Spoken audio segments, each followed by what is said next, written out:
গত ভিডিওতে আমি শেয়ার করেছিলাম আমার স্বপ্নের বাড়িটা একটা ভূতের বাড়ি হয়েছিল। যাই হোক, পরিষ্কার করার পর এখন আগের থেকে মোটামুটি অনেক ভালো লাগছে। পরিষ্কার করে এখানে কিছু ফলমূলের চারা আমি লাগিয়ে দিয়েছিলাম। এটা আতা ফলের চারা।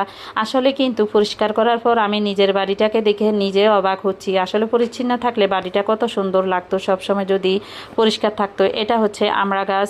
তো আমি চাই আমার নতুন বাড়িতে বা আমার স্বপ্নের বাড়িতে সব ফলমূলের চারা থাকবে, গাছ থাকবে, মানে হাত বাড়ালে যেন সিজনাল ফলগুলো আমি নিজের কাছে পাই। আর এখানে অনেকগুলা কলা গাছ ছিল, সেগুলো কেটে ফেলেছি।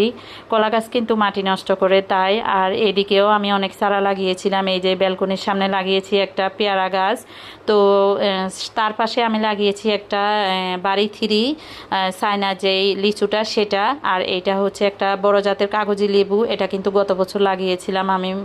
তো এটা হচ্ছে বড় জাতের আনার যেটা, সেটা হবে। আর এটা কি গাছ সেটা আমি বলতে পারবো না। কমলা এবং মালটার বিচি নিজেই লাগিয়েছিলাম টপের মধ্যে।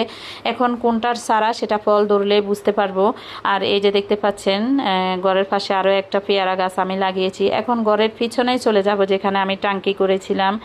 তো এখন এখানে দেখতে পাচ্ছেন এটা বড় জাতের জাম্বুরা হবে, এটাকেও কিন্তু কলম লাগিয়েছিলাম আমি। আর এখানে দুইটা কাঁঠালের চারা উঠেছে।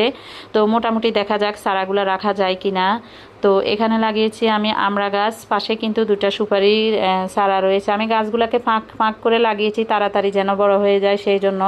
এটা হচ্ছে জলপাই গাছ। তো গাছ এখনও আমার অনেক অনেক ফলের চারা কালেক্ট করতে হবে। আরও কি কি ফল গাছ লাগানো যায় আপনারা সেটা অবশ্যই আমাকে কমেন্টে জানাবেন। আসলে নিজের বাড়িতে যদি হাত বাড়ালে সব ধরনের ফলমূল ফরমালিন ছাড়া পাওয়া যায়, এর চেয়ে আনন্দের বোধহয় আর কিছুই নেই। তবে আপনাদের কাছে একটা রিকোয়েস্ট থাকবে, আমার ভিডিওগুলো আপনাদের কেমন লাগে কমেন্টে জানাবেন। আর ভিডিও ভালো লাগলে অবশ্যই চ্যানেলটি সাবস্ক্রাইব করে দিবেন। ফেসবুক পেজ থেকে দেখলে অবশ্যই পেজটি ফলো দিয়ে পাশে থাকবেন।